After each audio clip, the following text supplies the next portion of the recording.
கர்த்தருடைய நாமம் மகிமைப்படுவதாக. இந்த நாளிலும் கூட நம்ம கர்த்தருடைய வார்த்தைக்கு நேராக நம்ம கடந்து செல்லலாம். எபேசியருக்கு எழுதின நிருபம் 5வது அதிகாரத்திற்கு நேராக கடந்து செல்லலாம்.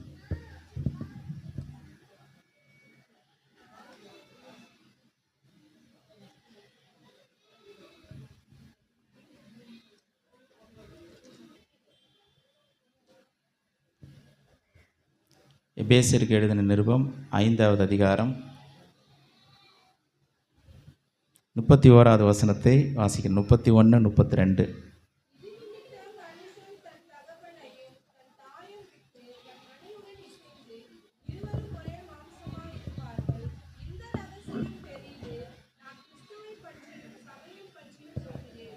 ஹல்லேலூயா. கடந்த ஒரு சில வாரங்களாக குடும்பமும் திருமண வாழ்க்கையும் குறித்து நாம் போதித்து வருகிறோம். இந்த வசனத்தை திரும்ப திரும்ப சொல்லி எல்லாருக்கும் மனப்பாடமே ஆயிட்டுருக்கு. இது நிமித்தம் மனுஷன் தன் தகப்பனையும் தன் தாயையும் விட்டு தன் மனைவியுடன் இசைந்து இருவரும் ஒரே மாம்சமாய் இருப்பார்கள். இந்த ரகசியம் பெரியது. நான் கிறிஸ்துவை பற்றியும் சபையை பற்றியும் சொல்லுகிறேன். அல்லேலூயா. இந்த நாள் சொல்லப்படுகிற இந்த செய்தி எல்லாருக்குமான செய்தி. பொதுவாக இந்த செய்தியின் துவக்கத்தில் சொல்கிறது போல் இப்பொழுதும் சொல்கிறேன். இந்த செய்தி எல்லாருக்குமான ஒரு செய்தி. தொடர்ந்து நீங்கள் ஆரம்பத்துலேருந்தே கொஞ்சம் கவனிச்சிங்கன்னா இந்த செய்தி உங்களுக்கு புரியும். அதனால் கொஞ்சம் கோஆப்ரேட் பண்ணி கொஞ்சம் கேளுங்க. ஒவ்வொரு வாரமும் இந்த சத்தியத்தை சபையார் கேட்டுக்கொண்டு வருகிறார்கள். அதனால் தொடர்ந்து நீங்கள் எல்லாருமே சேர்ந்து இந்த சத்தியத்தை நீங்கள் கேட்கும்படியாக அன்பாய் கேட்டுக்கொள்கிறேன். அப்போது நம்ம என்ன தியானித்து கொண்டு வருகிறோம் அப்படின்னா, திருமணம் என்பது எல்லாருமே செய்கிறார்கள். உலகத்தில் இருக்க எல்லாருமே திருமணம் பண்ணுறாங்க. ஆனால் கிறிஸ்தவ திருமணம் என்பது கொஞ்சம் வித்தியாசம். கிறிஸ்தவ வாழ்க்கையில் திருமணத்தினுடைய நோக்கமும் அதனுடைய திட்டமும் கர்த்தர் ஏன் அதை ஏற்படுத்தினார் என்ற காரியமும் விசேஷித்தமானது. காரணம் என்னென்னா, அந்த திருமண வாழ்க்கையை கர்த்தரே மனுக்குலத்திற்கு அறிமுகப்படுத்தினார். கர்த்தரே இந்த திருமண வாழ்க்கையை தொடங்கி வைத்தார், ஆரம்பித்து வைத்தார். இதை தான் நம்ம கடந்த ஒரு சில நாட்களாக ஒரு சில வாரங்களாக நம்ம பார்த்து கொண்டு வருகிறோம். ஆண்டவர் சொல்கிறார் பாருங்கள், இது நிமித்தம் மனுஷன் தன் தகப்பனையும் தன் தாயையும் விட்டு தன் மனைவியுடன் இசைந்து இருவரும் ஒரே மாம்சமாக இருப்போம். இதை சில பேர் தவறாக புரிஞ்சுக்கிறாங்க. என்ன புரிஞ்சுக்கிறாங்கன்னா, நாங்கள் சின்ன வயசுலேருந்து என் பொண்ணை என் பையனை நாங்கள் வளர்த்தோம், 25 வயசு வரைக்கும் வளர்த்தோம், இதுக்கப்புறம் எங்களை விட்டு பிரியணுமா? அதெல்லாம் எங்களால் ஒத்துக்க முடியாது. நாங்கள் ஆசையாக வளர்த்த எங்கள் பையனை விட்டு கொடுக்க முடியாது, என் பொண்ணை விட்டு கொடுக்க முடியாது, கடைசி வரைக்கும் நாங்கள் பிரிய மாட்டோம் அப்படின்லாம் சொல்கிறாங்க. ஆனால் விட்டு பிரிவது என்பது நம்ம நினைக்கிற மாதிரி அவங்க சரீர பிரகாரமாக கூடவே இருக்கணும், ஒரே வீட்டில் இருக்கணும்ன்ற அந்த ஒரு அடிப்படையில் சொல்லலை. ஒரே வீட்டில் இருக்கலாம், ஒரே காம்பவுண்டில் இருக்கலாம், அதெல்லாம் தப்பு இல்லை, அது பிரச்சனை கிடையாது. அது விட்டு பிரிகிறது என்று அர்த்தம் கிடையாது. அப்போ என்ன தாங்க அர்த்தம் அப்படின்றத தான் இன்றைக்கி நம்ம கொஞ்சம் தெளிவாக நம்ம பார்க்க போகிறோம். முதலாவது, இந்த நாளில் ஒரு விசேஷமான சில காரியங்களை சொல்கிறேன். இந்த திருமணத்துக்கு ஒரு நோக்கத்தோடு கூட தான் இந்த திருமணத்தை கர்த்தர் ஆண்டவர் ஏற்படுத்தினார். அதில் 5 மிக முக்கியமான நோக்கங்கள் கர்த்தர் திருமணத்தை ஏற்படுத்தினதுக்கு இருக்குது. எழுதி வச்சுக்கிறவங்க கூட நீங்கள் எழுதி வச்சுக்கலாம், இது மறக்கக்கூடாது, ரொம்ப முக்கியம். 5 மிக முக்கியமான நோக்கங்கள், ஏன் திருமண வாழ்க்கையை கர்த்தர் இந்த உலகத்தில் உண்டு பண்ணினார் என்று 5 மிக முக்கியமான நோக்கங்கள் இருக்குது. அந்த 5 நோக்கங்களை இந்த நாளில் நான் உங்களுக்கு சொல்கிறேன். வருகிற வாரத்தில் ஒவ்வொரு பாயிண்ட்டாக அதை பற்றி நான் போதிக்கலாம் என்று இருக்கிறேன். முதலாவது காரியம், தனிமையை போக்குவதற்காக. முதலாவது காரியம், தனிமையை போக்குவதற்காக இந்த திருமணத்தை கர்த்தர் ஏற்படுத்தினார். இந்த உலகத்தில் பாவம் ஆதியாகமம் 3வது அதிகாரத்தை வாசிக்கும் பொழுது பாவம் 3வது அதிகாரத்தில் தான் வருது. ஸ்திரீயானவள் சர்ப்பத்தினால் வஞ்சிக்கப்பட்டு அவங்க பாவத்தில் விழுகிறார்கள். இந்த பாவம் இந்த உலகத்திற்கு வருவதற்கு முன்பதாகவே, மனுக்குலத்திற்கு இந்த பாவம் வருவதற்கு முன்பதாகவே ஒரு காரியம் இது சரியில்லை அப்படின்னு ஆண்டவர் தீர்மானம் பண்ணார். நம்ம நினைக்கிறது என்னென்னா, பாவத்து நிமித்தமாக தான் இந்த உலகத்தில் எல்லாமே கெட்டு போச்சு, எல்லாமே மாறி போச்சு, எல்லாமே கெட்டு போயிருக்குது, தேவனுக்கு முன்பதாக எதுவுமே பரிசுத்தமாக இல்லை, எதுவுமே சுத்தமாக இல்லை, எதுவுமே சரியாக இல்லை, எல்லாமே சீர்குலைந்து போயிருக்குது அப்படின்னு நம்ம நினைக்கிறோம். ஆனால் பாவத்திற்கு முன்பதாகவே ஒரு காரியம் வந்து சரியில்லை. அதாவது ஆண்டவர் வந்து ஒவ்வொரு நாளும் ஒவ்வொரு காரியத்தை கர்த்தர் சிருஷ்டிக்கிறாரு. 7வது நாள் ஓய்ந்திருந்தார்னு சொல்லி கர்த்தர் சொல்கிற வசனம் எழுதப்பட்டிருக்கிறது. அப்போது ஆண்டவர் சிருஷ்டித்து பாவம் இந்த உலகத்துக்கு உள்ளே வர்றதுக்கு முன்பதாகவே ஒரு காரியத்தை பார்த்து சொல்கிறார் ஆண்டவர், இது சரியில்லையே அப்படின்னு சொல்கிறார். அது என்ன காரியம்? ஒரே ஒரு காரியம்தான், ஒரே ஒரு காரியத்தை இது சரியில்லைன்னு சொன்னார் பாவம் வர்றதுக்கு முன்பதாகவே. அது என்னன்னா, மனிதன் தனிமையாக இருப்பது நல்லதல்ல. அந்த ஒரு விஷயத்தை தான் அவர் நல்லதல்லன்றார், மீதி எல்லாத்தையும் நல்லதுன்றார்.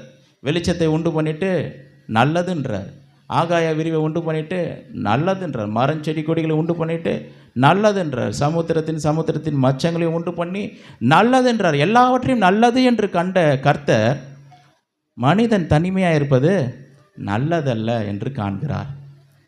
அதாவது ஆண்டவர் வந்து மனுஷனை உண்டு பண்ணும் பொழுது அவன் தனியாக இருக்கணும், தனித்து விடப்பட்டவனாக இருக்க வேண்டும் என்று ஆண்டவர் அந்த மனிதனை உண்டாக்கவில்லை, சிருஷ்டிக்கவில்லை. அவனுக்கு ஒரு ஏற்ற துணை கண்டிப்பாக தேவை. சிலர் நினைக்கிறாங்க, கர்த்தரே எனக்கு துணைங்க, கர்த்தர் துணை தான், இல்லைன்னு நம்ம சொல்லலை. கர்த்தருக்கு தெரியாதா? அதாவது கர்த்தர் வந்து தேவன் ஆவியாக இருக்கிறார், பரலோகத்தில் இருக்கிறாரு, எல்லா காரியங்களும் செய்கிறார். தேவன் மேலே இருக்கிறார், நம்ம கீழே இருக்கிறோம். இப்படி ஒரு துணை இருக்குது, இல்லைன்னு சொல்ல. ஆனால் லெஃப்ட்டு ரைட்டு ஒரு துணை தேவை. மாம்சத்தில் இருக்கக்கூடிய ஒருத்தர் ஒரு துணையாக இவனுக்கு தேவை என்பதை கர்த்தர் அறிந்திருந்தார். அதனால தான் மனிதன் தனிமையாக இருப்பது நல்லதல்ல, ஏற்ற துணையை அவனுக்கு உண்டாக்குவேன் என்றார். அப்போது திருமணத்தினுடைய 5 மிக முக்கியமான நோக்கங்களில் முதலாவது என்ன அப்படின்னா, மனிதனுடைய தனிமையை போக்க வேண்டும். அது ஆதியாகமம் 2வது அதிகாரம் 18வது வசனத்தில் அதை நம்ம வாசிக்கிறோம். மனிதன் தனிமையாக இருப்பது நல்லதல்ல. 2வது காரியம் என்ன அப்படின்னா, ஆதியாகமம் 1வது அதிகாரம் 28வது வசனத்தில் அவர் சொல்கிறார் பாருங்கள். ஆதியாகமம் 1வது அதிகாரம் 28வது வசனத்தில் சொல்கிறாரு, பின்பு தேவன் அவர்களை நோக்கி, நீங்கள் பலுகி பெருகி பூமியை நிரப்பி அதை கீழ்ப்படுத்தி சமுத்திரத்தின் மச்சங்களையும் ஆகாயத்து பறவைகளையும் பூமியின் மேல் நடமாடுகிற சகல ஜந்துக்களையும் ஆண்டு கொள்ளுங்கள் என்று சொல்லி தேவன் அவர்களை ஆசீர்வதித்தார். அப்போ 2வது நோக்கம் என்னென்னா, தம்முடைய பிள்ளைகள் வந்து அவர்கள் பலுகி பெருக வேண்டும். எதுக்காக பலுகி பெருகணும் அப்படின்னா, ஒரு பக்தி உள்ள சந்ததி உருவாக வேண்டும் என்று ஆண்டவர் திட்டம் பண்ணினார். கர்த்தருக்கு பயந்த பிள்ளைகள், கர்த்தரை நேசிக்கக்கூடியவர்கள், கர்த்தருடைய வார்த்தைக்கு கீழ்ப்படுகிற ஒரு சந்ததி இந்த உலகத்தில் உருவாக வேண்டும். அதுக்காக தான் கர்த்தர் திருமண வாழ்க்கையை உண்டு பண்ணினார். 2வது காரியம், தம்முடைய பிள்ளைகள் பலுகி பெருக வேண்டும். ஹல்லேலூயா. 3வது மிக முக்கியமான ஒரு காரியம் என்னென்னா, புருஷனும் மனைவி எப்படி இருக்கணுமா, அவர்கள் ஒன்றாக இருக்க வேண்டும், யுனைட்டடாக இருக்கணும், அவங்களுக்குள்ள ஒரு மனம் இருக்கணும், ஒன்றாக இருக்கணும். ஆண்டவர் சொல்கிறார், இயேசு கிறிஸ்துவ சொல்கிறார், அவர்கள் இருவராய் இராமல் ஒருவராய் இருக்கிறார்கள், ஒரே மாம்சமாய் இருக்கிறார்கள். புருஷனும் மனைவி எப்படி இருக்கிறாங்களா, ஒரே மாம்சமாய் இருக்கிறார்கள். அப்போ அவர்கள் ஒருமனப்பட்டவர்களாக ஏக சிந்தை உள்ளவர்களாக அவர்கள் இருக்க வேண்டும் என்று ஆண்டவருடைய திட்டம். அவர்கள் ஒன்றாக இருக்கணும். 4வது ஒரு காரியம், இதை நம்ம கடந்த ஒரு சில வாரங்களாக இதை நம்ம பார்த்து கொண்டு வருகிறோம். சுவிசேஷத்தை திருமண வாழ்க்கையில் பிரதிபலிக்க வேண்டும். இது ரொம்ப முக்கியமான ஒரு காரியம். சுவிசேஷத்தை திருமண வாழ்க்கையில் பிரதிபலிக்க வேண்டும் என்று ஆண்டவருடைய திட்டம். திருமணத்தை குறித்த மிக முக்கியமான ஒரு திட்டத்தில் இது ஒன்று என்னென்னா, சுவிசேஷத்தை குடும்ப வாழ்க்கையில் என்ன பண்ணணும், பிரதிபலிக்கணும். அது எப்படிங்க பிரதிபலிக்கிறது, கொஞ்சம் புரிகிற மாதிரி சொல்லுங்கள் அப்படின்னா, ஆண்டவராக இயேசு கிறிஸ்து இந்த பூமிக்கு வந்து மனிதர்கள் கெட்டு போயிருந்தார்கள், பாவத்தில் இருந்தாங்க, அசுத்தத்தில் இருந்தாங்க, தேவனுக்கு சத்துருக்களாக இருந்தார்கள், தேவனுக்கு தூரமானவர்களாக இருந்தாங்க, தேவனை அறியாதவர்களாக இருந்தார்கள். இப்படிப்பட்ட இந்த ஜனத்திற்காக, இவருடைய பாவத்தை நீக்குவதற்காக, அவருடைய இரத்தத்தை சிந்தி கழுவி சுத்திகரிப்பதற்காக இயேசு இந்த பூமிக்கு வந்து சிலுவையில் மரித்தார். எதற்காகனா, கெட்டு போயிருந்த அந்த மனிதனை, பலனற்றவனாக இருந்த அந்த மனிதனை அசுத்தமாக இருந்த அந்த மனிதனை, தேவனை அறியாதவனாக இருந்த அந்த மனிதனை பரிசுத்தப்படுத்தி அவனை பலனுள்ளவனாக, தேவனுக்கு உகந்தவனாக, தேவனுடைய பிள்ளையாகும்படிக்கு தம்முடைய இரத்தத்தை சிந்தி அவனுடைய பாவத்தை எல்லாம் இவர் ஏற்றுக்கொண்டு தன்னுடைய நீதியை அவனுக்கு கர்த்தர் கொடுத்தார். இதுதான் சுவிசேஷம். இந்த சுவிசேஷத்தை குடும்பத்தில் செய்யணும்னு சொல்லி ஆண்டவர் விரும்புகிறார். எப்படி செய்ய முடியும்? இப்போ கணவனும் மனைவியும் இருக்கிறாங்க, புருஷனும் மனைவியும் இருக்கிறாங்க. அப்போது என்ன யோசிக்கணும் அப்படின்னா, என்னுடைய கணவர் அவர் இருக்க வேண்டிய நிலைமை இது கிடையாது. அவர் பாவம் இந்த உலகத்தில் வந்து அவரை கரைப்படுத்தி இல்லாமல் இருந்திருந்தா என்னுடைய புருஷன் இன்றைக்கி இப்படி இருக்க மாட்டார். அவர் கர்த்தருக்காக இருப்பார், பரிசுத்தமாக வாழ்ந்திருப்பார், சகல விதமான ஆசீர்வாதங்களையும் பெற்றிருப்பார், பொருளாதாரத்தில் ஒரு ஆசீர்வாதம் உண்டாயிருக்கும், பிள்ளைகள் ஆசீர்வதிக்கப்பட்டிருப்போம், எல்லாமே நல்லா இருந்திருக்கும். ஆனால் அந்த பாவத்தினுடைய விளைவு என்னுடைய கணவரை ஒரு வழியாக்கிடுச்சு, ரொம்ப அடிமட்ட நிலைமை கொண்டு போயிடுச்சு. ஆனால் நான் சும்மா இருக்க போவதில்லை. நான் என்ன பண்ண போகிறேன்? என்னுடைய கணவர் நல்ல நிலைமைக்கு வர்ற வரைக்கும் நான் என்ன பண்ண போகிறேன்? அதற்காக எல்லா காரியங்களும் நான் செய்ய போகிறேன். நம்ம நினைப்போம், என்ன நினைப்போம்னா, 20 வருஷத்துக்கு முன்னாடி நான் ரட்சிக்கப்பட்டுட்டேங்க, இன்றைக்கி நான் சர்ச்சைக்கு வரேன் அப்படின்னு நம்ம நினைக்கிறோம். ஆனால் கொஞ்சம் யோசிச்சு பாருங்கள், ஆண்டவர் வந்து நம்மளை ஒரே ஒரு நாள் ரட்சித்து நம்மளை விட்டுறல. என்றைக்கு ஆண்டவர் நம்மளை ரட்சித்தாரோ அன்னையிலேருந்து இன்னைய வரைக்கும் நம்ம நடத்தி கொண்டு இருக்கிறார். வசனங்கள் மூலமாக எல்லாவற்றையும் கர்த்தர் நமக்கு கொடுத்து நடத்துகிறார். அதுதான் சுவிசேஷம். கிறிஸ்து நமக்கு என்ன கொடுக்கலன்னு சொல்லுங்கள் பார்ப்போம்.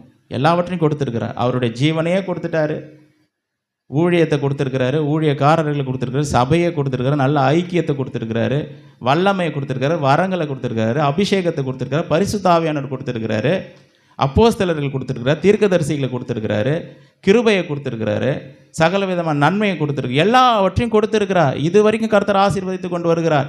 ஒரே ஒரு நாள் ரட்சித்து விட்டுறல. என்னைக்கு கர்த்தர் நம்மை தெரிந்து கொண்டாரோ, என்னைக்கு நம்மை அழைத்தாரோ அன்றைய நாளிலிருந்து இதுவரைக்கும் கர்த்தர் நம்மை நடத்தி கொண்டு வருகிறார்.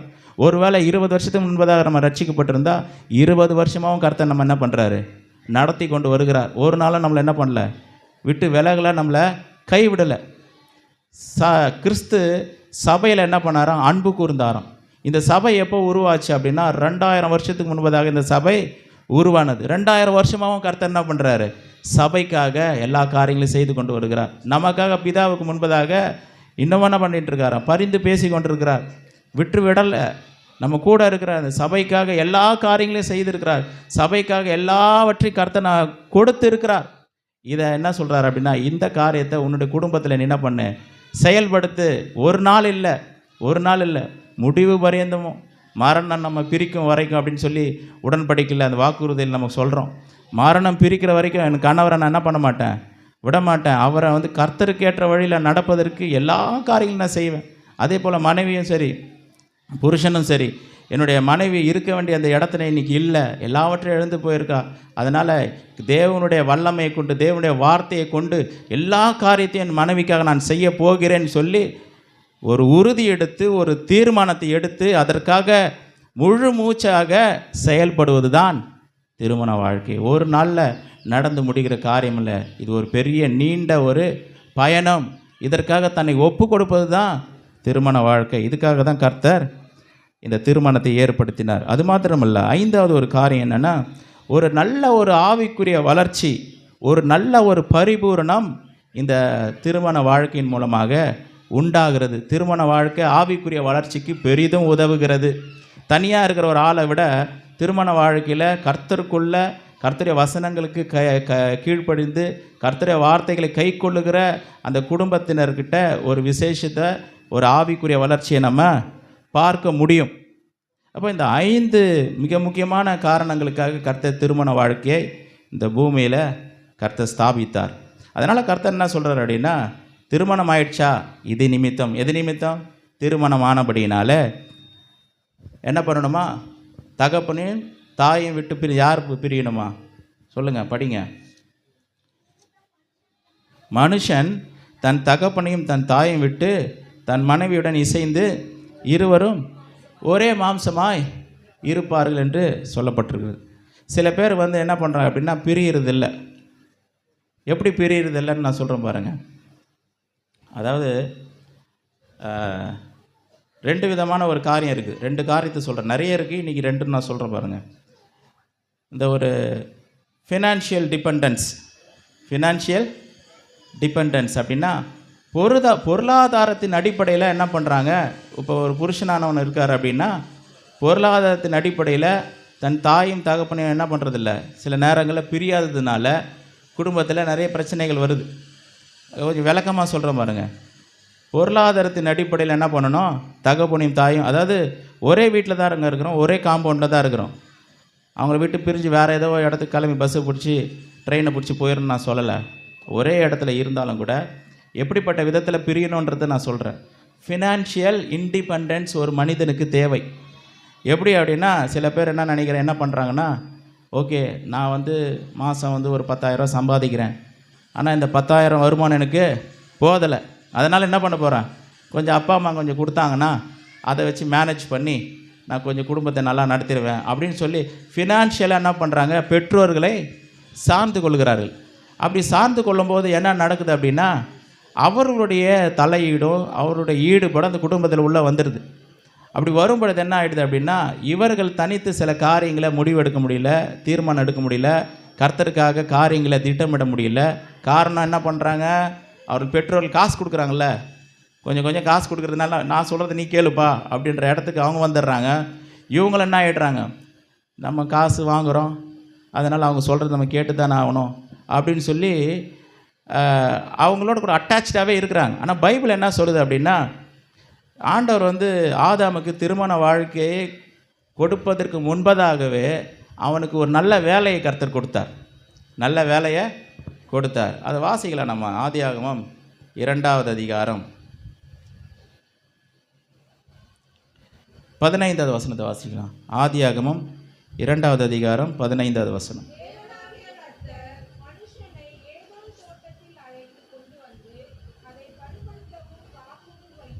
பாருங்க, மனுஷனுக்கு ஒரு துணையை கொடுப்பதற்கு முன்பாக என்ன கொடுத்தார் அவர் சொல்லுங்கள்? ஒரு வேலையை கொடுக்குறார். மனிதனுக்கு என்ன தேவைன்னா கண்டிப்பாக ஒரு நல்ல வேலை. நிறைய இடத்துல வேலையே கிடைக்காம என்ன பண்ணிடுறாங்க, திருமண வாழ்க்கைக்குள்ளே போயிடுறாங்க. அது எப்படி இருக்கும் பாருங்கள். இதெல்லாம் நான் இது எதுக்கு சொல்லி கொடுக்குறேன் அப்படின்னா, இது தேவனுடைய திட்டம். இது திருமணம் எப்படி நடக்கணும், எப்படிப்பட்ட ஆர்டரில் அது போகணும்னு சொல்லி கருத்து தெளிவாக கொடுத்துருக்காரு. முதல்ல வேலை, அதுக்கப்புறம் தான் திருமணம். சிலர் என்ன பண்ணிக்கிறாங்க, பெற்றோர்களே போய் சொல்கிறாங்க, இல்லைங்க என் பையனுக்கு அதெல்லாம் நாங்கள் பார்த்துப்போம், எங்களை நம்பி என்ன பண்ணுங்க, நீங்கள் உங்கள் பொண்ணை கொடுங்க அப்படின்றாங்க. எப்படி இருக்கும் பாருங்கள், அது எப்படி இருக்கும் அந்த குடும்ப வாழ்க்கை. இவருக்கு வேலை கண்டிப்பாக என் பையனுக்கு கிடச்சிருங்க, நல்லபடியாக இருப்பார், நம்பி கொடுங்க அப்படின்றாங்க. ஆனால் பைபிள் அப்படி சொல்லலை.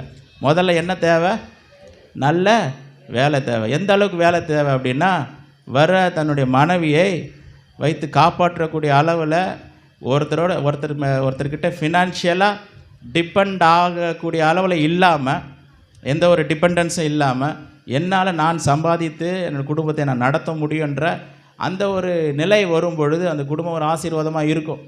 அப்போ நிறைய பேர் பெற்றோர்கள் எப்படி சார்ந்து கொள்கிறோம், கொஞ்சம் காசு மாதம் ஏன்னா கொஞ்சம் காசு கொடுத்து உதவி செய்கிறதுனால இவங்களும் வாங்குகிறாங்க. அவங்க சொல் பேச்சு கேட்குற மாதிரி ஒரு இடத்துக்கு வந்துடுறாங்க. சொல்கிறது நல்ல ஆலோசனை சொன்னாலும் பரவாயில்ல, உலக பிரகாரமாக சில காரியங்களை சொல்லி அவங்கள நடத்திட்டா இந்த குடும்பத்தில் பெரிய போராட்டங்கள் வந்துடுது. சில நேரங்களில் அந்த திருமண வாழ்க்கை தோல்வியில் போய் முடிஞ்சிருது. ரொம்ப முக்கியமான காரியம் என்னென்னா, வேலை ரொம்ப முக்கியம். நல்லா சம்பாதித்து அந்த குடும்பத்தை நடத்தக்கூடிய விதத்தில் இருக்கும் பொழுது அவர்கள் தன் தகப்பனின் தாயை விட்டு பிரிந்து அவர்களுடைய வாழ்க்கையை அவர்கள் நடத்துகிறார்கள் என்று நாம் அறிந்து கொள்கிறோம். ரெண்டாவது ஒரு காரியம் என்னென்னா, இன்னொரு காரியத்திலும் ஒரு இண்டிபெண்டன்ஸ் தேவை. நம்ம 2 நாளுக்கு முன்னாடி இண்டிபெண்டன்ஸ் டே கொண்டாடணும்ல. இன்னொரு காரியத்தில் நமக்கு என்ன தேவை, இண்டிபெண்டன்ஸ். என்ன இண்டிபெண்டன்ஸ் அப்படின்னா, எமோஷ்னல் இண்டிபெண்டன்ஸ். அதுக்கு பேர் என்னது, எமோஷ்னல் இண்டிபெண்டன்ஸ். அப்படின்னா என்னென்னா, என்னுடைய உணர்வுகளில் எனக்கு ஒரு சுதந்திரம் தேவை. என்னுடைய உணர்வுகளில் சுதந்திரம், அதாவது கணவனும் மனைவியும் இருப்பாங்க, ஏதாச்சும் சின்ன ஒரு சண்டை பிரச்சனை வந்துச்சுன்னா என்ன பண்ணுறாங்க, உடனே ஃபோன் எங்கேயோ போயிடுது, யாருக்கு போகுதுன்னு தான் தெரில.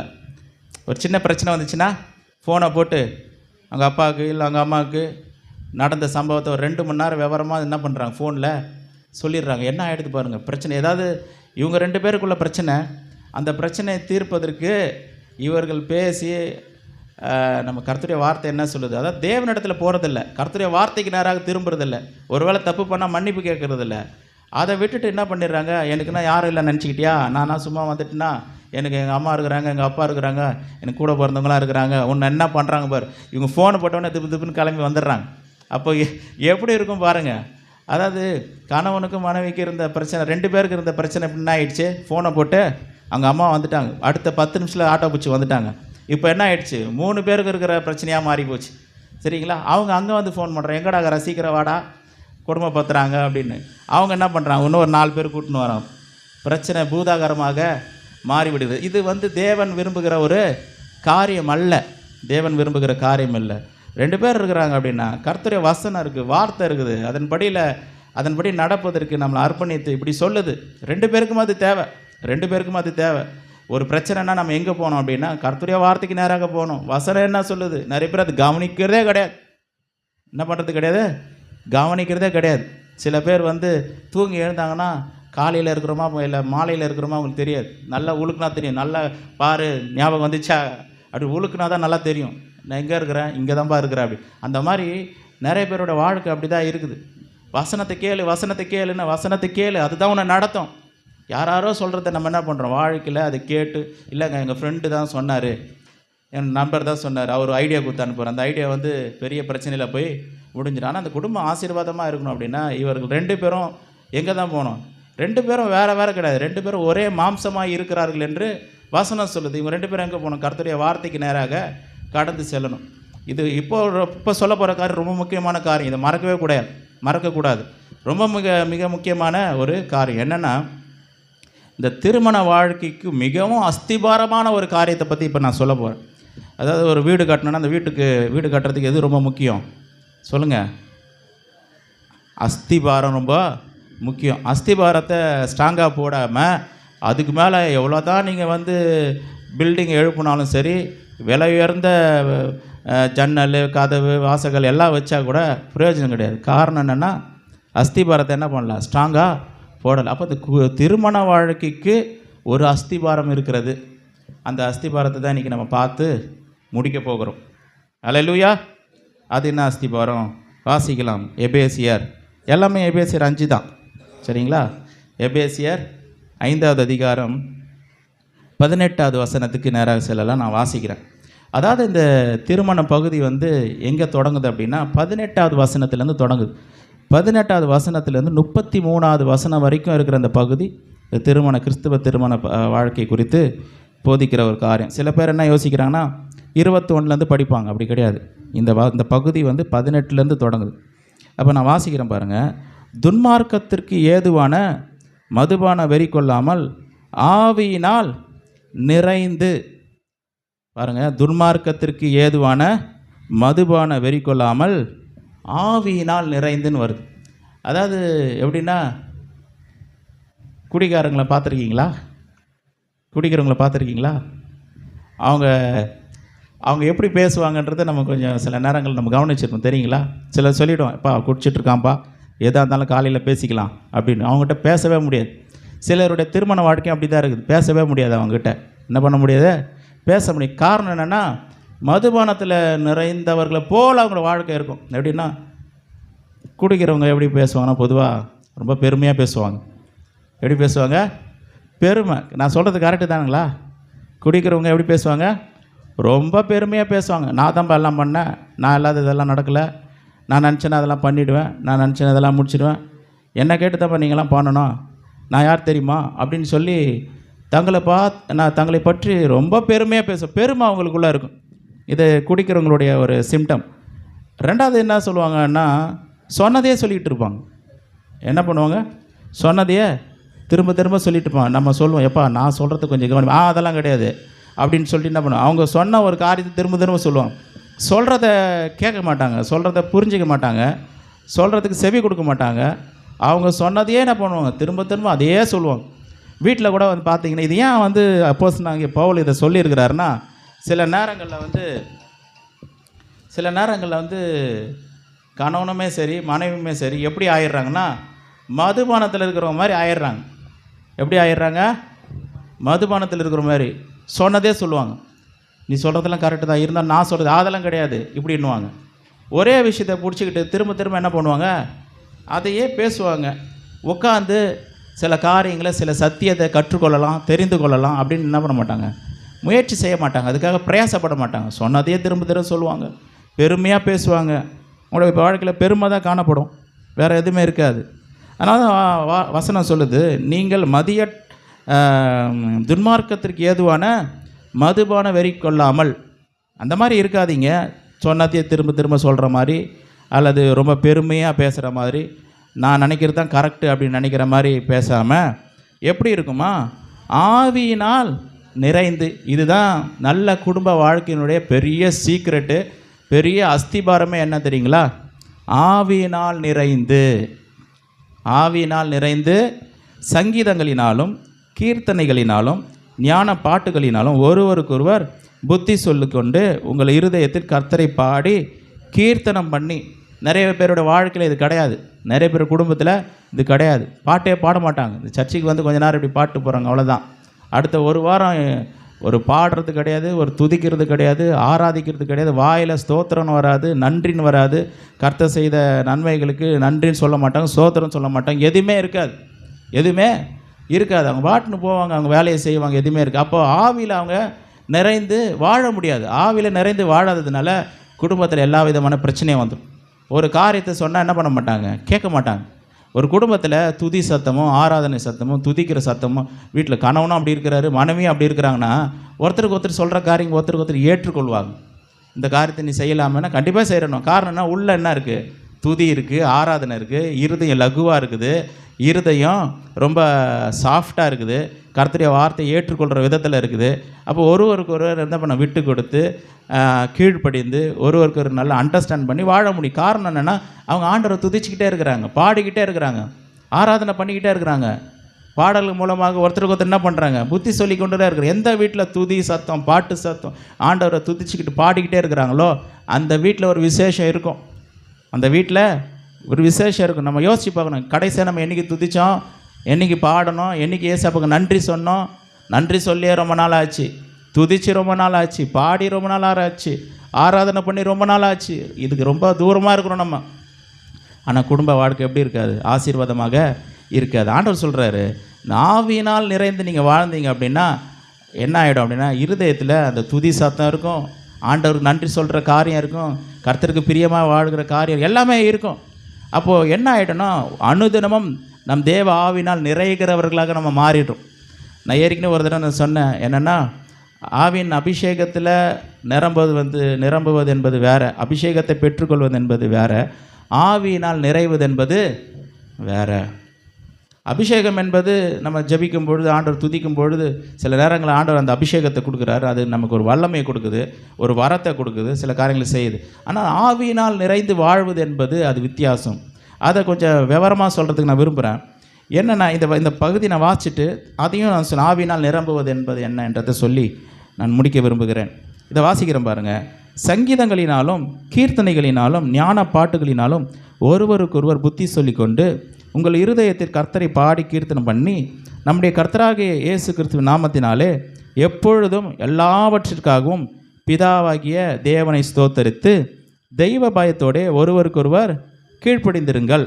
மனைவிகளே, கர்த்தருக்கு கீழ்ப்படுகிறது போல உங்கள் சொந்த புருஷருக்கும் கீழ்ப்படியுங்கள். கிறிஸ்து சபைக்கு தலையாக இருக்கிறது போல புருஷனும் மனைவிக்கு தலையாக இருக்கிறான், அவரே சரீரத்திற்கும் இரட்சகராய் இருக்கிறார் என்ற இந்த வேத பகுதி சொல்லுது. இப்போ இதுக்கு எல்லாத்துக்குமே அடிப்படை காரணம் என்ன அப்படின்னா, ஆவியினால் நிறைவது.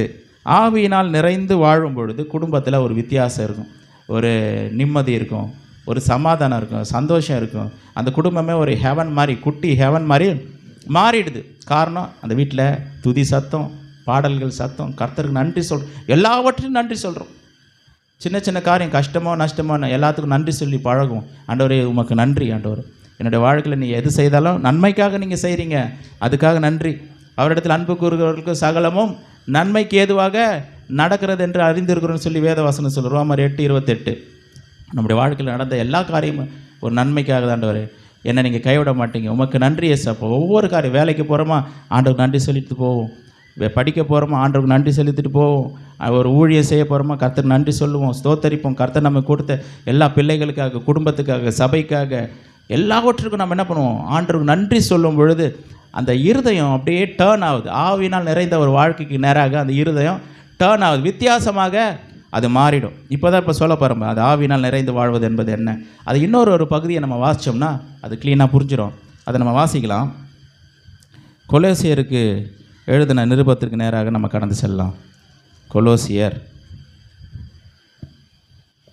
3வது அதிகாரம். நான் 15 நான் வாசிக்கிறேன். இந்த பகுதியை நம்ம வாசித்து பார்த்தோம் அப்படின்னா ஆவியினால் நிறைந்து வாழ்வது என்பது என்னன்றது நமக்கு புரிஞ்சிடும். தயவுசெய்து நல்லா கவனமாக கேளுங்க. என்னுடைய ஆசை என்னென்னா, இந்த சத்தியம் எல்லாருக்குள்ளேயும் போகணும், அதை ப்ராக்டிஸ் பண்ணி நடைமுறைப்படுத்தி சபையை ஒரு டிரான்ஸ்ஃபர்மேஷனுக்குள்ளே போகணுன்றது எனக்கு ரொம்ப ஆசை. அதனால் ஏதோ சண்டே போனோம், பிரசங்கம் எப்படிங்கிறது நல்லா இருந்ததுங்க அப்படின்னு சொல்லிட்டு போகாமல், இந்த வசனத்தை இருதயத்தில் வச்சு ஒரு மாற்றத்தை உண்டு பண்ணி, குடும்பத்தில், பிள்ளைகள் மத்தியில், கணவன் மத்தியில், மனைவி மத்தியில் ஒரு மாற்றத்தை உண்டு பண்ணி ஒரு வித்தியாசமான ஜீவியம், கர்த்தருக்கு பிரியமுள்ள ஒரு ஜீவியத்தை வாழ வேண்டும் என்று மிகுந்த பிரயாசப்படுகிறோம். அதில் நான் 15வது வசனத்தில் நான் வாசிக்கிறேன். கொலோசியர் 3:15. ஆவியினால் நிறைந்து வாழ்வது என்பது என்ன? தேவ சமாதானம் உங்கள் இருதயங்களில் ஆழக்கடவது, இதற்கென்றே நீங்கள் ஒரே சரீரமாக அழைக்கப்பட்டீர்கள், நன்றி அறிதல் உள்ளவர்களுமாயும் இருங்கள். நல்ல கவனிங்க, 16 வருது பாருங்கள். கிறிஸ்துவின் வசனம் உங்களுக்குள்ளே சகல ஞானத்தோடும் பரிபூரணமாக வாசமாக இருப்பதாக. என்னன்னு சொல்லுது? கிறிஸ்துவினுடைய வசனம் உங்களுக்குள்ளே சகல ஞானத்தோடும் பரிபூரணமாக வாசமாக இருப்பதாக. அப்போது ஆவியினால் நிறைந்து வாழ்வது என்பது என்ன அப்படின்னா, கிறிஸ்துவினுடைய வசனத்தினால் நிறைந்து வாழ்வது. இருதயம் வார்த்தையினால் நிறைந்திருக்கணும், இருதயம் வசனத்தினால் நிறைந்திருக்கணும். ஒவ்வொரு சூழ்நிலைக்கும், ஒவ்வொரு பிரச்சனைக்கும் அந்த வசனம் நம்முடைய இருதயத்தில் பேசணும். இந்த சிச்சுவேஷனுக்கு இதுதான் வசனம், இந்த சூழ்நிலைக்கு இதுதான் வார்த்தை, இந்த போராட்டத்துக்கு இதுதான் வார்த்தை, இந்த பிரச்சனைக்கு இதுதான் வார்த்தை அப்படின்னு சொல்லி இந்த வசனங்களால் நிறைந்திருக்கணும். அப்போ அங்கே நம்ம வாசிக்கிறோம், ஆவியினால் நிறைந்து வாழும் பொழுது நம்ம எப்படி இருப்போம்னா, சங்கீதங்களினால், ஞான பாட்டுகளினால் நிறைந்து நம்ம ஒருவருக்கு ஒரு புத்தி சொல்லிக்கொள்வோம். இங்கேயும் அதுதான் நடக்குது பாருங்கள். இந்த வசனம், கிறிஸ்துவின் வசனம் நமக்குள்ளே வாசமாக இருக்கும்போது என்ன நடக்குதுன்னா, சங்கீதங்களினாலும் கீர்த்தனைகளினாலும் ஞான பாட்டுகளினாலும் ஒருவருக்கு ஒரு போதித்து புத்தி சொல்லிக்கொண்டு உங்கள் இருதயத்தில் கர்த்தரை பக்தியுடன் பாடி வார்த்தையினாலாவது கிரியையினாலாவது நீங்கள் எதை செய்தாலும் அதையெல்லாம் கர்த்தராகிய இயேசுவின் நாமத்தினாலே செய்து அவர் முன்னிலையாக பிதாவாகிய தேவனை ஸ்தோத்திரியுங்கள்.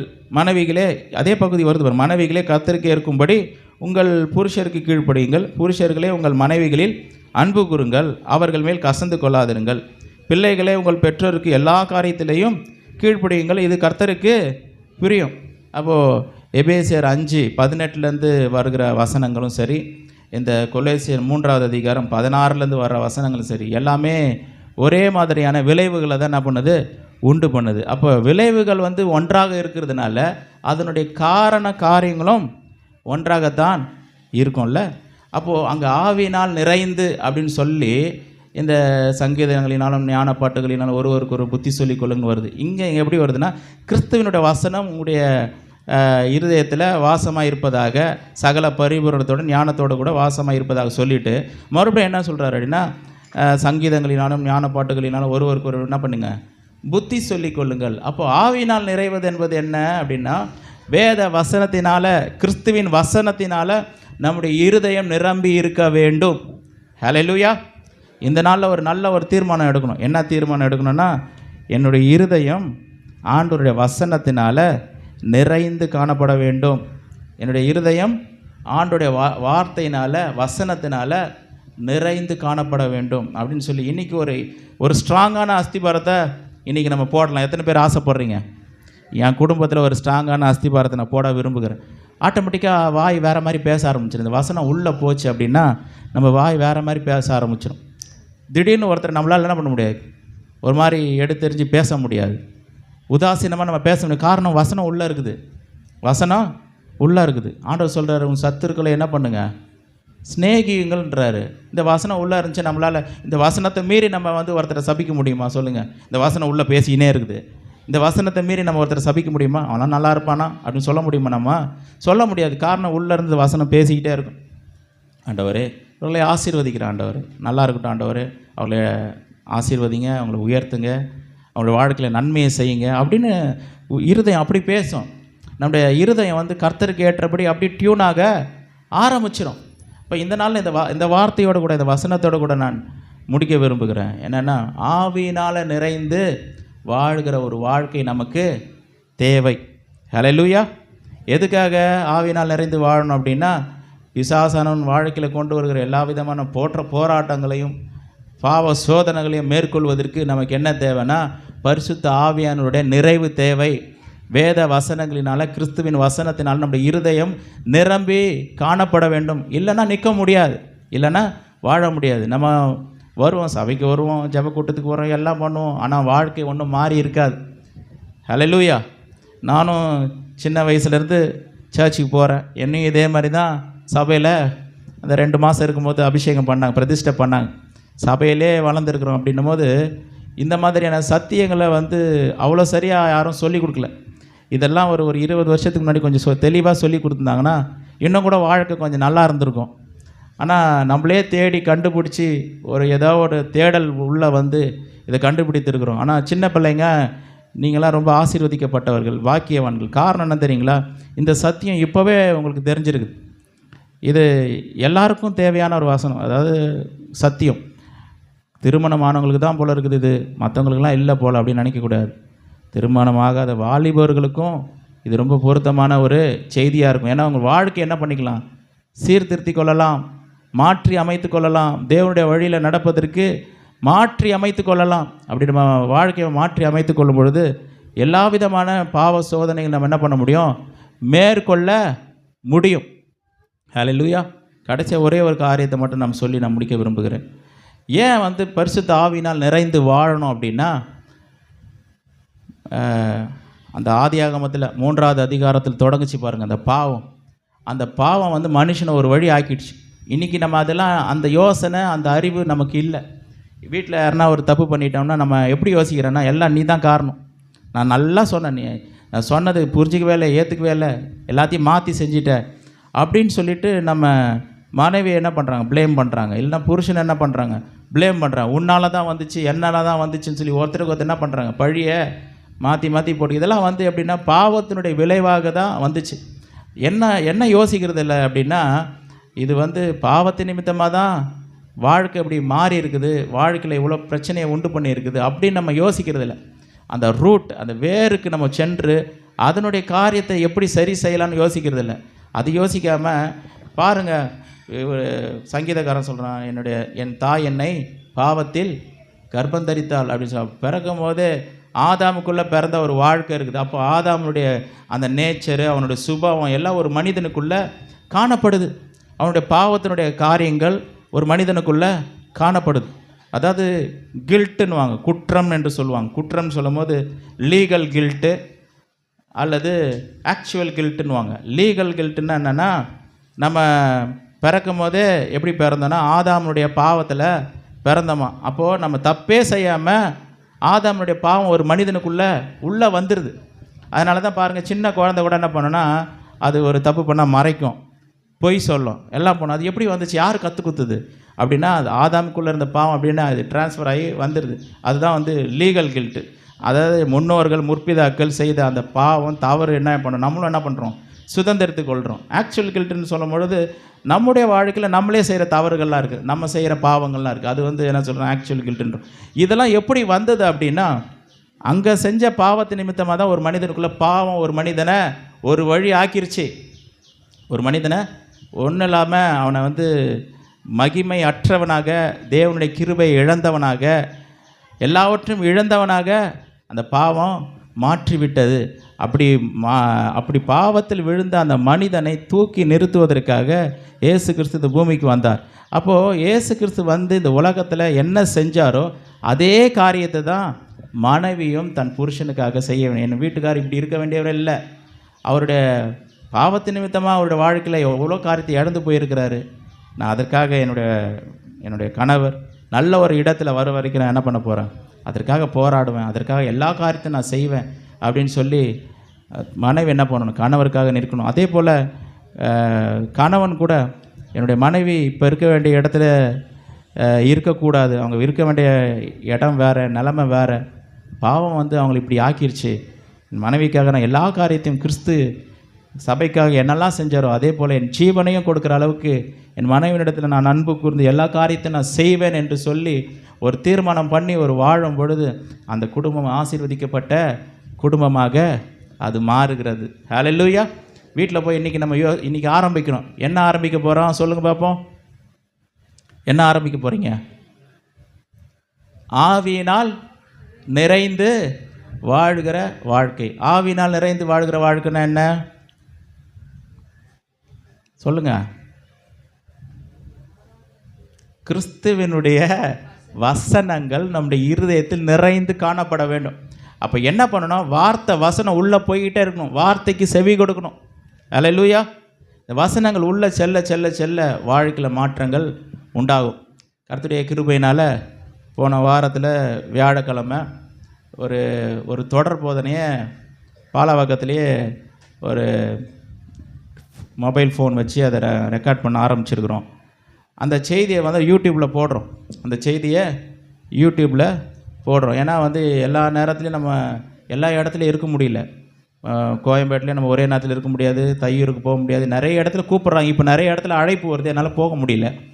சபை ஊழியமே பெருசாக இருக்குது, என்னால் எங்கேயும் வர முடியல, தயவுசெய்து என்னை விட்டுருங்க அப்படின்னு சொல்லி நிறைய சபையிலேருந்து வரக்கூடிய அழைப்பையும் ஏற்றுக்கொள்ளாமல் என்ன போக முடியல. ஏன்னா இந்த ஊழியத்தை அதனால் நான் என்ன முடிவு பண்ணியிருக்கணும் அப்படின்னா, சரி இந்த சத்தியத்தை ஒரே நேரத்தில் நம்ம வந்து எல்லா இடத்துலையும் சொல்ல முடியாது, வாய்ப்பு இல்லை. அதனால் இந்த வசனங்கள் வார்த்தை ஜனங்களுடைய இருதயத்தில் பெருகணும், இந்த வார்த்தையை விதைக்கணும் இருதயத்தில் அப்படின்னு சொல்லி தீர்மானம் பண்ணி அங்கேயே சின்ன ரூம் இருக்குது, அதிலே ஒரு கேமரா ஒன்று செட் பண்ணி ஸ்டாண்டில் வச்சு ஒரு பிரசங்கம் பண்ணுறோம். ஒரு போதனை, தொடர் போதனையாக அதை ஆரம்பித்திருக்கிறோம். போன வாரத்தில் ரோமர் புத்தகத்திலிருந்து அதை தொடங்கியிருக்கிறோம். அறிமுகமாக அந்த ரோமர் புத்தகத்தை தொடங்கியிருக்கிறோம். இந்த வரக்கூடிய அந்த வாரத்தில் 1வது அதிகாரத்திலேருந்து தொடங்குவோம். 1வது அதிகாரம் ஒரு பிரசங்கமும் ஒரு அதிகாரம் இல்லை, ஒரு வசனமும் ஒரு பிரசங்கம், ஒரு வசனமும் ஒரு பிரசங்கம். இப்போ ரோமர் 1:1னா அது ஒரு வாரம், அடுத்த வாரம் ரோமர் 1:2, அதுக்கு அடுத்த வாரம் ரோமர் 1:3. எப்போ முடியும் தெரில, எத்தனை வருஷம் ஆகும் தெரில. பட் ஆனால் இந்த சத்தியத்தை ஜனங்களுடைய இருதயத்தில் விதைக்கணும். இவ்வளோலாம் இருக்கா? எனக்கே பாருங்கள், எத்தனை வருஷம் கழிச்சு இவ்வளோ ரகசியம் இருக்குது, இதெல்லாம் யாருமே சொல்லிக் கொடுக்காம விட்டாங்களே. சொல்லியிருந்தால் நல்லா இருந்திருக்குமே. இன்னும் ஆவிக்குரிய வாழ்க்கையில் நல்லா வளர்ந்துருக்கலாம். வளர்ச்சி கொஞ்சம் தடைப்பட்டுச்சு இடையில. இனிமேவாவது கொஞ்சம் கர்த்தருக்குள்ளே வளருவதுக்கு முயற்சி செய்யணும்னு சொல்லி நான் தீர்மானம் பண்ணியிருக்கிறேன். கர்த்தர் அதுக்கு உதவி செய்வாராக. வியாழக்கிழமை அந்த செய்தி உங்களுக்கு வரும் யூடியூப்பில். நைட்டு 10 மணிக்கு மேலே தான் வரும். நைட்டு முடிங்கிறவங்க பாருங்கள், அப்படி இல்லைன்னா அடுத்த நாள் காலையில் பாருங்கள். முழுசாக பார்க்க முடியலன்னா இப்போ கொஞ்சம் கொஞ்சமாவது நீங்கள் பாருங்கள். ஆனால் வசனம் உள்ளே போட்டோம், வார்த்தை உள்ளே போட்டு அது கேளுங்க. அந்த வார்த்தை வசனத்தினால் நிரம்பும் பொழுது இருதயத்தில் நல்ல மாற்றங்கள் உண்டாகும். இருதயத்தில் நல்ல கர்த்தருக்காக விட்டு கொடுப்போம். ஆட்டோமேட்டிக்காக அந்த வசனம் உள்ளே போயிடுச்சுன்னா அதோட ரிசல்ட் என்னென்னா ஆட்டோமேட்டிக்காக வாய் வந்து துதிக்க ஆரம்பிச்சிடும். ஆட்டோமேட்டிக்காக ஆண்டவரை துதிக்க ஆரம்பிச்சிடும், ஸ்தோத்திரம் பண்ண ஆரம்பிச்சிடும், தேவனை ஆராதிக்க ஆரம்பிச்சிடும். உள்ள வசனம் போயிடுச்சு இல்லை, சும்மா இருக்க முடியாது. ஆனால் வசனம் இல்லை, வார்த்தை இல்லை, கர்த்தருடைய பிரசனம் உள்ளே இல்லைன்னா வாய் அப்படி ஒட்டிக்கும், வாயை திறக்காது, பாட்டே வராது. பாடுன்னா அப்படியே தான் உட்காந்துருப்பாங்க. மலையே இடிஞ்சு விழுந்தாலும் அப்படியே தான் உட்காந்துட்டு இருப்பாங்க. காரணம் என்னென்னா உள்ள வசனம் இல்லை. வார்த்தை இருந்தால் தான் வாய் திறக்கும், வசனம் இருந்தால் தான் வாய் துதி பாடும், கர்த்தருடைய நாமத்தை மகிமைப்படுத்தும். வசனம் ரொம்ப முக்கியம், வார்த்தை ரொம்ப முக்கியம். இது உள்ள செல்ல செல்ல நல்ல மாற்றங்களே இருதயத்தில் கொண்டு வரும். ஆவினால் நிறைந்து வாழும். அப்போது கணவன் மனைவி வீட்டில் பேசிக்கும் பொழுது அவங்க பேசுகிறதே வித்தியாசமாக இருக்கும், வித்தியாசமான முறையில் அது போகும். அப்போ தான் ஆண்டவர் வந்து நம்ம குடும்பத்தை எப்படி நடத்துகிறார் என்பதே நமக்கு நல்லா விளங்கும். எத்தனை பேருக்கு இந்த சத்தியம் புரிஞ்சிருக்கு? இன்றைக்கி கை தூக்காதவங்களாம் புரியலையா? ஹல்லேலூயா. கர்த்தர் உங்களை ஆசீர்வதிப்பாராக. நம்ம ஜெபிக்கலாம். கேட்ட இந்த வார்த்தைக்காக, வசனத்துக்காக நம்ம ஜெபிக்கலாம். பரலோக பிதாவே, பரிசுத்த பிதாவே, அப்பா உமக்கு நன்றி தகப்பனே, உமக்கு ஸ்தோத்திரம். இப்போ சொல்லப்பட்ட அந்த வார்த்தைகள், வசனங்கள் எங்களுடைய இருதயத்தில் 100 மடங்கு பலன் தரட்டும். அதிசயங்களை செய்யுங்க, அற்புதங்களை செய்யுங்க. தொடர்ந்து உமக்காக நாங்கள் எழும்பி பிரகாசிக்க எங்களுக்கு உதவி செய்வீராக. ஆவியினால் நிறைந்தவர்களாய், உங்களுடைய வசனத்தினால், வார்த்தையினால் நிறைந்தவர்களாய் ஒவ்வொரு நாளும் உம்மை பாடவும், துதிக்கவும், ஆராதிக்கவும் ஆண்டவரே ஸ்தோத்திரம். எங்களை உடைய வசனத்தினால் நிரப்ப முடியாது செபிக்கிறோம். உடைய வசனத்திற்கு என்று எங்களை விட்டு கொடுக்குறோம். வசனத்தை கேட்பதற்கும் அதன்படி நடப்பதற்கும் எங்களை அர்ப்பணிக்கிறோம். எங்கள் வாழ்க்கையில் அதிசயங்களை செய்யுங்க, அற்புதங்களை செய்யுங்க. தொடர்ந்து பெரிய காரியங்களை செய்வீராக. உங்களுடைய நாமத்திற்கு சகல துதி கன மகிமை ஆற்றி செலுத்துகிறோம். கர்த்தராகிய இயேசு கிறிஸ்து மூலம் கேட்குறோம் ஜீவனுள்ள நல்ல பிதாவே. ஆமென்.